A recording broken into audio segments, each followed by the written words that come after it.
Thank you, Deputy Speaker. My adjournment matter is for the Attorney-General. The action I seek is for the Attorney-General to provide an update on the Labor government's consultation of faith communities as they prepare to pass changes to Victoria's anti-vilification laws. The Allan Labor government's proposed anti-vilification law changes risk freedom of religion for people of faith and the freedom of speech of Victorians more generally. These proposals are a concerning threat to freedoms we take for granted. Current anti-vilification legislation is effectively restricted to race and religion in alignment with the rest of the country, albeit there have been issues of freedoms even with the current laws.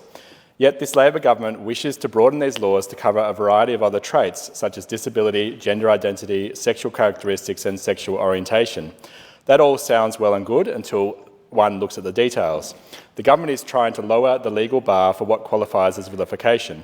Currently, one must actively incite hatred to commit a criminal offence. Under the proposed changes, speech that is likely to incite will become a criminal offence. Under this standard, almost all speech referring to those with protected attributes, regardless of intent or context, could be deemed criminal.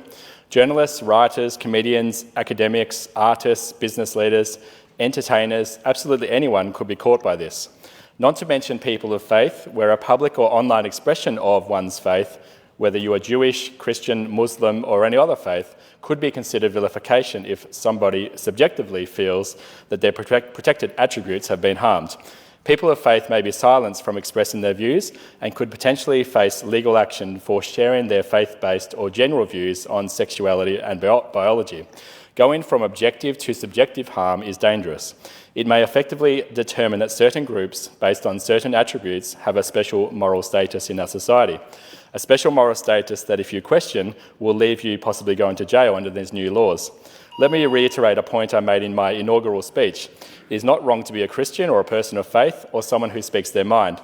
In a secular, multi-ethnic and multi-faith society like Victoria, the government should be actively fostering healthy debate instead of enacting laws that might force compliance and make the expression of one's faith or views more difficult. With an open society and open debate, we promote a marketplace of ideas.